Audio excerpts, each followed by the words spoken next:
안녕하세요. 날마다 기막힌 정의 박재훈 목사입니다. 벌써 한 주가 지나서 금요일입니다. 오늘 하루도 힘내시고 또 평안한 주말 되시길 바라겠습니다. 옛날에 그 상상 초월이라는 그 문구의 CF가 방송에 나왔는데요. 제가 어렸을 때는 그 뜻도 모르고 당시에는 이게 중국 영화가 상당히 인기가 있었거든요. 그래서 중국 영화에 빠져서 이 상상 초월 이렇게 말하면서 이렇게 친구들과 함께 놀았던 기억이 있습니다. 이 상상 초월이라는 것이요, 일반적으로 상상할 수 있는 그 한계나 표준을 뛰어넘는 것, 이것을 의미한다고 합니다. 우리가 살고 있는 이 세상 가운데서요, 종종 그러한 사람들을 보게 됩니다. 자신들이 배운 기술을 오랫동안 연마해서 정말 남들이 감히 흉내낼 수 없는 그러한 기술로 세상을 놀래킨다는 것이죠. 그런데요, 진정한 의미에서 상상을 초월하시는 유일한 분이 계십니다.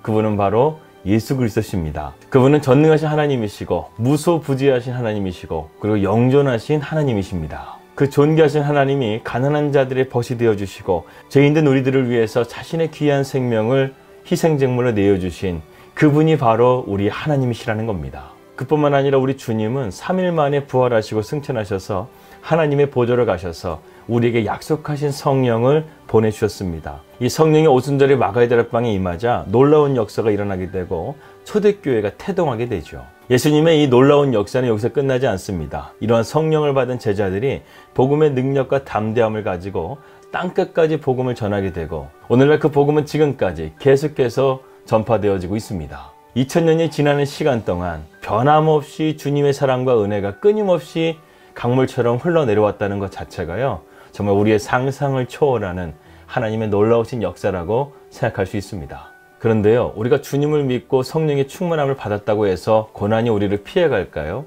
아니에요. 우리 기독교는요, 고난을 피해가는 자들이 아니라 고난을 이겨내고 건강하고 아름다운 열매를 맺는 삶을 추구하는 자들입니다. 이런 의미에서 오늘 고린도후서 8장은요, 그리스도인이 고난을 함께 이겨낼 수 있는 영적인 원리를 우리에게 말하는데요, 그것이 바로 연보 또는 구제헌금, 헌금에 대해서 말하고 있습니다. 고린도 교회가 어떤 교회입니까? 바울이 눈물로써 1년 6개월 동안 세운 교회였죠. 또한 고린도 교회는 하나님의 은혜와 성령의 권능과 은사들을 정말로 많이 받은 교회였습니다.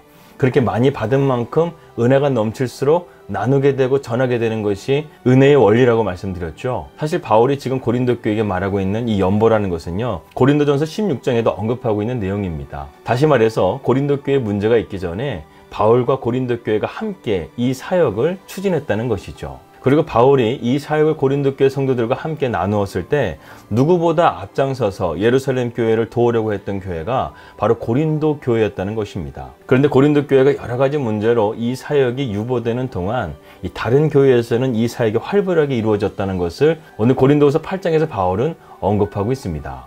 그런데 고린도 교회를 제외한 다른 교회들이요, 예루살렘 교회를 도울 수 있는 형편이 되었는가? 그렇지 않았다는 것이죠. 그들도 어렵고 힘들고 심지어는 환난까지 있는 가운데서 그들이 감사와 기쁨으로 그 사역에 동참했다는 것입니다.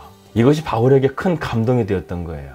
이제 바울은 고린도 교회가 회복되자 고린도 후서의 편지를 보내면서 예루살렘 교회를 돕기 위한 이러한 구제 헌금 사역을 다시금 시작하자고 독려하고 있습니다. 그런데 아직도 고린도 교회에 남아서 바울을 공격하고 있는 자들이 있었습니다. 그들은 바울의 사도권에 대해서만 공격한 것이 아니라 바울이 이러한 사역을 추진하는 가운데서도 그들은 이것을 빌미 삼아서 바울을 공격했던 것입니다. 한마디로 말해서 바울이 이 헌금의 일부를 착취하려고 한다, 이렇게 잘못된 루머를 퍼뜨린 것이죠. 그래서 바울은 이 문제의 해법을 다음과 같이 말하고 있습니다. 18절부터 19절입니다. 또 저와 함께 한 형제를 보내었으니 이 사람은 복음으로서 모든 교회에서 칭찬을 받는 자요, 이뿐 아니라 저는 동일한 주의 영광과 우리의 원을 나타내기 위하여 여러 교회의 택함을 입어 우리의 맡은 은혜의 일로 우리와 동행하는 자라. 바울이 지금 모든 교회에서 검증된 한 사람을 추천을 하고 있습니다. 그 사람이 누구인지는 바울이 기록하고 있지는 않습니다. 아마도 그 당시에 누구나 인정했던 그 사람, 대부분의 학자들은 여기에 두 사람을 올려놓는데요, 한 사람은 누가고 한 사람은 아리스다고라고 말하고 있습니다. 이 두 사람 모두 바울을 존경하고 바울을 따랐던 제자였지요. 누가가 쓴 누가복음이나 사도행전을 보게 되면 이러한 바울의 신학이 묻어나는 것을 보게 됩니다. 그만큼 바울의 많은 영향력을 받았던 사람이 바로 누가였죠. 그리고 또 한 사람이 있습니다. 바로 아리스다고입니다. 이 아리스다고는요, 에베소에서 데메드리오의 일당이 바울을 잡으려고 했었을 때 못 잡자 이 아리스다고를 잡아가지고 그들을 광장에 내어놓고 그를 핍박해서 돌로 죽이려고 했던, 바울을 위해서 죽음까지 각오했던 바울의 제자였던 것입니다. 그는 심지어 바울이 죄수로서 로마에 갔었을 때 그와 함께 동행하면서 그의 마지막을 지켜주었던 사람으로도 알려져 있습니다. 그런데 그들이 단순하게 바울에게만 인정받는 것이 아니라 모든 교회에서 인정받는 신뢰할 만한 사람이라는 것이죠. 바울이 자신의 측근을 데려다가 이 문제를 풀어가려고 한 것이 아니라 모든 교회에서 인정받는 정직하고 하나님을 두려워하고 주님의 뜻 가운데 행할 수 있는 그 검증된 사람을 추천해서 디도와 함께 보내가지고요, 구제 헌금을 정직하게 깨끗하게 바르게 이것을 할 수 있도록 하게 한 것입니다. 여기서 바울의 신중함을 볼 수 있습니다. 지금 고린도 교회의 문제가 조금 해결됐다고 해서 바울은 긴장을 놓치지 않고 있어요. 특별히 고린도 교회는 무역 중심의 도시였고 다른 교회들에 비해서 좀 넉넉하게 사는 자들이 있었기 때문에 이러한 구제 헌금의 금액이 상당했을 것으로 보여집니다. 그래서 20절의 말씀 보게 되면 이것을 조심하면 우리가 맡은 이 거액의 연보로 인하여 아무도 우리를 회방하지 못하게 하려 함이라. 그러니까 바울이 생각하기에 고린도 교회의 헌금이 큰 돈이었다는 것이죠. 그렇기 때문에 바울이 이 돈을 착취하지 않을까, 이러한 빌미가 될 수 있었기 때문에 바울은 조심스럽게 이 일을 진행하고 있었던 것입니다. 21절 말씀입니다. 이는 우리가 주 앞에서만 아니라 사람 앞에서도 선한 일에 조심하려 함이라. 예, 맞습니다. 우리가 그리스도 안에서 어떠한 일을 하게 될 때 항상 두 가지를 생각을 해야 되는 거예요. 첫 번째는 우리가 주님 앞에 서 있다는 것을 항상 인식해야 되겠습니다. 그리고 사람 앞에서도 우리가 항상 조심하고 주의할 필요가 있다는 것이죠. 그래서 바울은 모든 사람에게 칭찬받는 자, 누가 아니면은 아리스타고, 이 두 사람을 보내서 이 문제가 어떠한 구설수에도 오르지 않도록 깨끗하게 이 문제를 처리하려고 했던 것이죠. 엄밀히 말하게 되면 우리 그리스도인들이 참 좋은 일들을 많이 합니다. 남을 돕는 일, 구제하는 일, 또 선교를 통해서 가난한 나라들을 돕는 일들을 우리 그리스도인들이 참 많이 해요. 근데 그럼에도 불구하고 우리 그리스도인들이 왜 욕을 먹는가?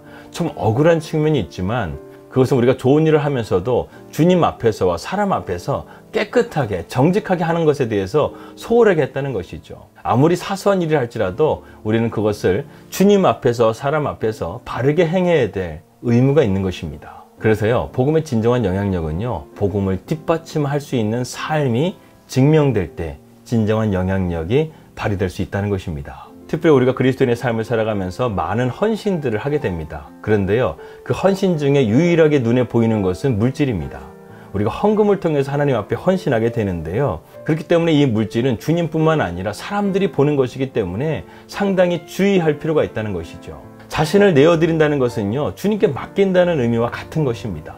그렇다고 한다면 헌금이라는 것은요, 주님의 것이라는 거예요. 그래서 주님의 뜻에 맞게 주님께 영광을 돌릴 수 있는 귀한 사역으로 나아간다면 대체 오케이, 문제가 없어요. 그런데 그것을 바르게 사용하지 않고 조금이라도 그것에 대해서 정직하지 못하다고 한다면 그 틈을 이용해서 여러 가지 문제가 생길 수 있다는 것입니다. 오늘날 교회를 보게 되면 참 물질 때문에 문제가 많은 교회들이 많습니다. 그러나 우리가 이러한 것들을 우리가 갱신해서 바르고 깨끗하게 헌금을 사용하고 성도들에게 신뢰를 회복하는 이것을 우리가 잘 이뤄갈 수 있다고 한다면 교회는 더욱더 건강하고 아름다운 열매를 맺는 교회가 될 줄 믿습니다. 여러분, 부자만이 남을 도울 수 있는 것이 아닙니다. 내 안에 주님의 은혜로 기쁨으로 드릴 수 있는 마음을 갖는 것이 참 중요한 것입니다. 주님은 진심으로 드리지 않는 부자의 헌금보다 자신의 삶의 모든 것을 드렸던 과부의 두 렙돈을 칭찬하셨어요. 우리의 중심을 보시는 주님을 우리는 깊이 생각해야 되겠습니다. 여러분, 나눌 때의 기쁨이 있습니다. 나눌 때의 사랑이 있습니다. 나눌 때의 진정한 행복과 평안이 찾아오게 됩니다. 큰 것이 아니라 작은 것부터 시작하십시오. 세상은요, 우리 그리스도인들의 도움이 필요한 곳이요, 너무나 많아요.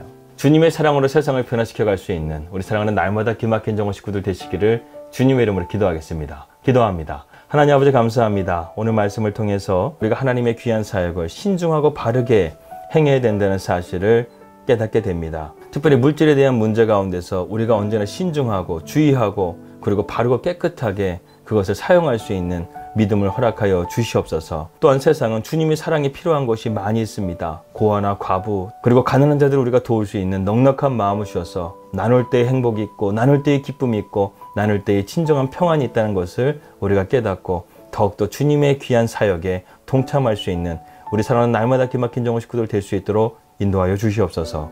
예수님의 이름으로 기도하였습니다. 아멘. 예, 하나님의 사랑으로 이 땅을 변화시킬 수 있는 주님의 진정한 마하나임, 하나님의 군대가 되시기를 주님의 이름으로 축복합니다. 평안한 주말 되시고요. 저는 다음 주에 뵙도록 하겠습니다. 우리 믿음으로 승리합시다. 할렐루야.